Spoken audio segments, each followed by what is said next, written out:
En el primer video mostré cómo se ve el microscopio Inscam 330 desde la perspectiva de un usuario promedio de AliExpress. Al desembalar, suspiros de admiración y comentarios positivos escritos sin reflexión, a menudo incluso antes de que el dispositivo haya tenido tiempo de encenderse.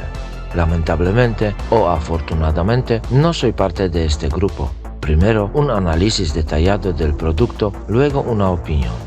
Dejando de lado algunos detalles menores, el mayor inconveniente del dispositivo es su sistema de carga interna de la batería y los problemas con la alimentación.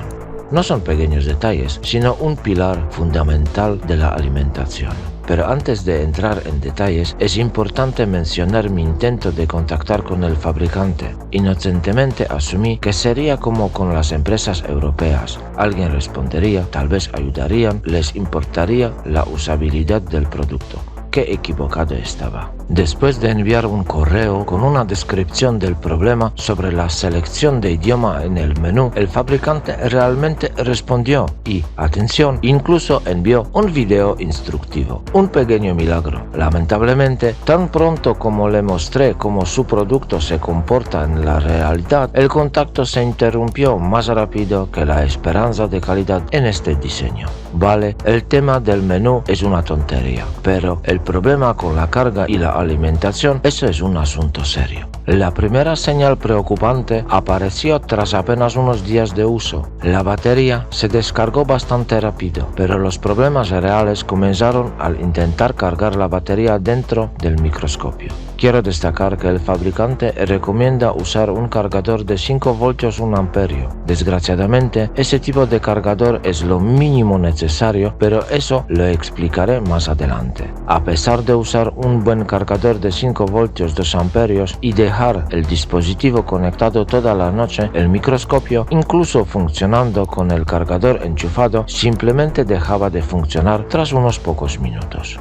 Empecé midiendo el voltaje y aquí surgió el primer problema. Un simple cable USB chino de apenas 50 centímetros generaba una caída de voltaje de 0,5 voltios.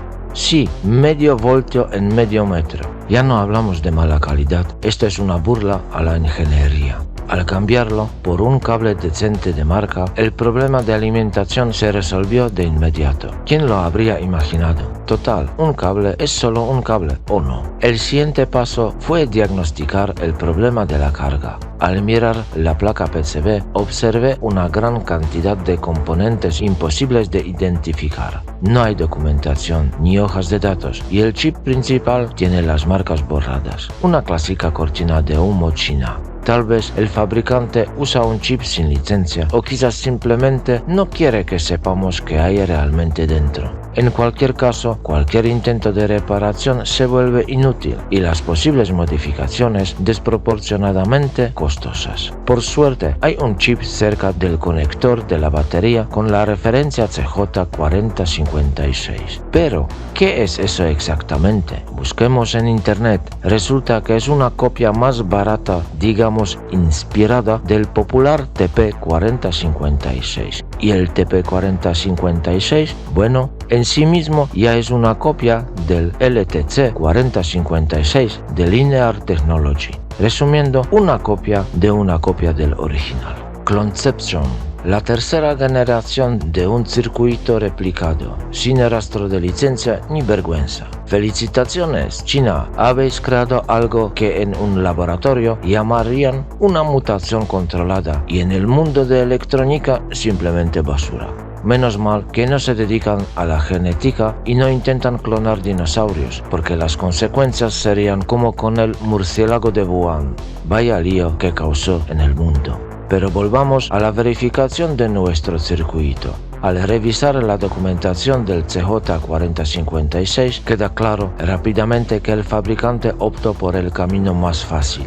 Se ha implementado la configuración de carga más básica posible, sin protección contra sobretensión, sin detección de sobrecalentamiento, sin corte automático tras carga completa. La clásica escuela china de mientras funcione. Sí, parte de la responsabilidad se ha delegado a la batería, que cuenta con un BMS, sistema de gestión de batería, pero un circuito así, si se daña, puede tranquilamente dejar pasar los 5 voltios completos directamente al elemento de la batería. Resultado, en el mejor de los casos, una batería frita, en el peor, una pequeña explosión. Durante las pruebas, al desconectar todos los receptores, óptica, pantalla LCD, la corriente de carga fue de apenas 50 mA.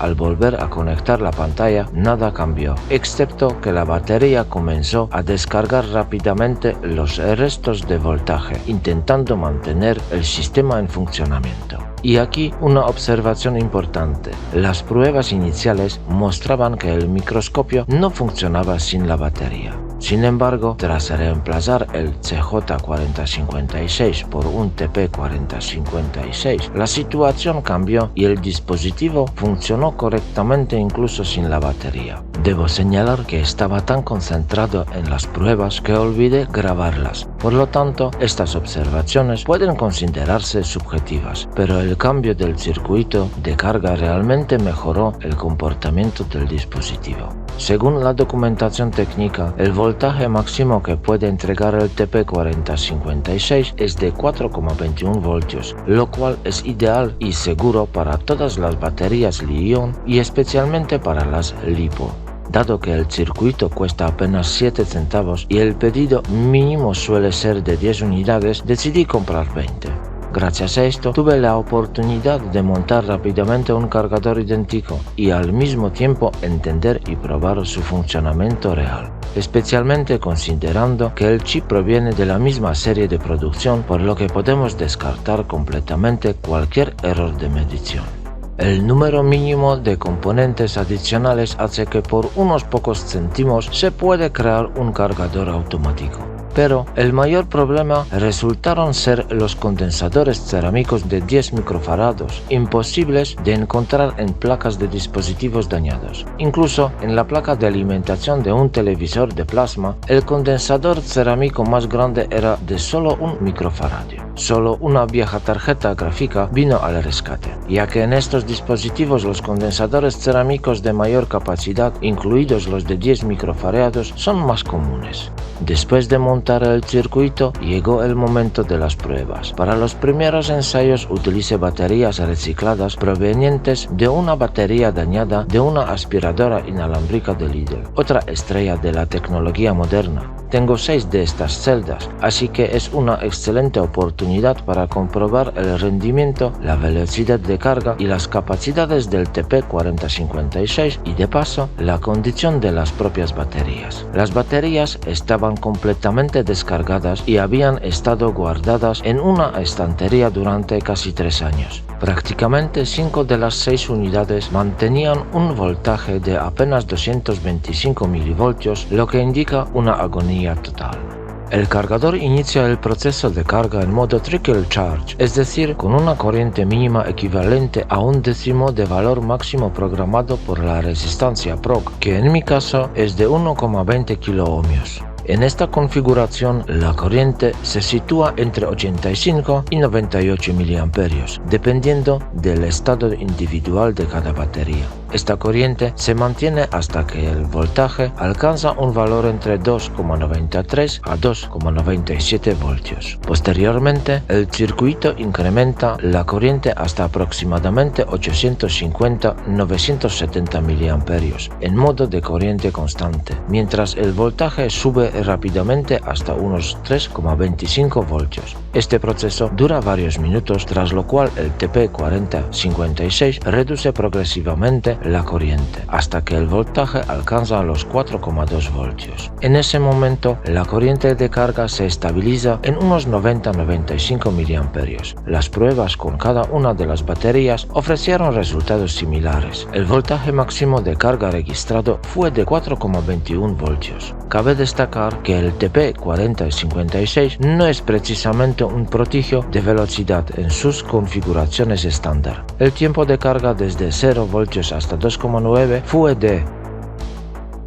y desde 2,9 voltios hasta 4,2 voltios fue de aproximadamente Como recordatorio, la mayoría de los circuitos consideran que una batería de Li-ion está descargada cuando su voltaje cae a 3,2 voltios. En ese caso, el tiempo de carga desde 3,2 voltios hasta 4,2 voltios fue de... Como se puede ver, nada impresionante, pero suficiente para una carga estándar sin prisas. El TP4056 funcionó sin disipador y su temperatura aumentó apenas 2 grados centígrados durante la transición del modo Trickle Charge al corriente constante. En la segunda prueba, el chip decidió organizar una barbacoa. La temperatura subió hasta casi 100 grados centígrados, así que para los siguientes ensayos preferí colocarle un pad térmico y un buen disipador reciclado. Funcionó. Las siguientes pruebas se realizaron sin problemas. Conclusión: lo típico del hecho en China. No hay garantía de que cada TP4056 funcione igual, incluso si a primera vista parecen idénticos. El fabricante declara una temperatura máxima de funcionamiento de 145 grados centígrados, pero al menos el chip sobrevivió a la prueba sin dañarse. En el microscopio, la parte inferior del TP4056 está soldada a la mesa de toda la placa. Teóricamente, esto debería funcionar como un disipador. En la práctica, bueno, podría ayudar o no. Con todas estas pruebas en mente, modifiqué el circuito de alimentación de prueba para poder controlar con precisión el consumo de corriente directamente desde una fuente de laboratorio. Además, medí todos los voltajes. Los resultados son interesantes sobre todo porque no encontré este tipo de información en Internet. El microscopio con la batería desconectada y sin retroiluminación consume 230 mA. Con la iluminación al máximo sube a 390 mA. Si durante el uso la batería está siendo cargada a plena potencia, es decir, con unos 1000 mA, la resistencia PROC en el microscopio es de 1,16 kΩ. El consumo total llega a casi 1,5 amperios. Por eso, usar un cargador de 5 voltios 1 amperio puede ser arriesgado, especialmente si es otro producto no-name made in China. Gracias a estas pruebas puede verificar correctamente el funcionamiento del TP4056 en el microscopio, eliminando posibles errores de medición que podrían haber afectado el diagnóstico de problemas de carga y alimentación. Una prueba adicional reveló fallos importantes en el software del microscopio. Resulta que el software apaga el dispositivo al alcanzar un voltaje de 3,7 a 3,75 voltios. No es un error de medición. El software realmente impone esta limitación. Para comprobar si el BMS de la batería original estaba defectuoso o si cortaba la tensión de forma prematura, tuve que sustituir la batería. El primer problema fue que el TP4056 no cargaba la batería hasta los 4,2 voltios. El voltaje máximo que puede alcanzar fue de 4,18 voltios. Esto no es culpa del TP4056, sino del mal diseño del software del microscopio. Por eso, nunca veremos en la pantalla LCD que la batería está cargada al 100%. Otro problema es que el microscopio se apaga cuando el voltaje baja a 3,7 voltios, lo que significa que solo se aprovecha alrededor de 40% de la capacidad real de la batería. Para verificar con mayor precisión el estado de la batería, decidí comprobar su capacidad, especialmente porque incluye protección BMS integrada. Para las pruebas utilicé un medidor de capacidad HW586. Aunque este dispositivo no es muy preciso, los resultados deben interpretarse con una tolerancia de -10 a -15%.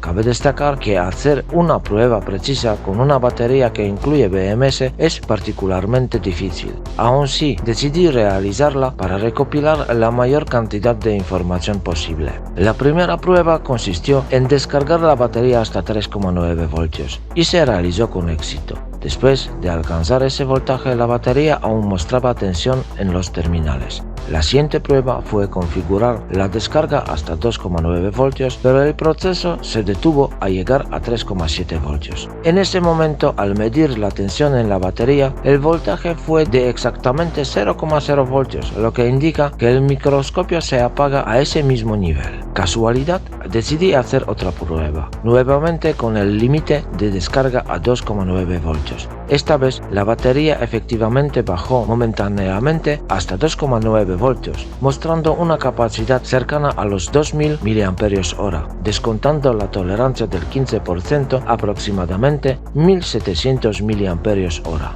En esta situación no estoy seguro de si la protección se dañó o si simplemente este tipo de BMS permite llegar a un voltaje tan bajo. Por desgracia, no he tenido la posibilidad de probar este tipo de protección antes. Aún así, la medición de voltaje en la batería nuevamente mostró 0,0 voltios. Las pruebas realizadas en el microscopio Inscam 330 han revelado una serie de problemas que lamentablemente descalifican al dispositivo para una alimentación eficiente mediante baterías. A pesar de los intentos con diferentes baterías, incluso de mayor capacidad, los resultados son concluyentes. El dispositivo presenta múltiples limitaciones tanto en la gestión de energía como en el software. El software impide aprovechar completamente la capacidad de las baterías y las protecciones integradas no solo imposibilitan el funcionamiento continuo del dispositivo, sino que también pueden provocar apagones inesperados. Además, el sistema de carga basado en TP4056 no cumple con los requisitos del dispositivo, ya que el voltaje máximo de carga 4,18 voltios no permite una carga completa de la batería. En la práctica, el microscopio se apaga cuando la batería aún conserva alrededor del 60% de su capacidad, lo que hace inútil cualquier intento de utilizar baterías de mayor capacidad. Por lo tanto, todos los esfuerzos por mejorar la autonomía del dispositivo mediante baterías están destinados al fracaso.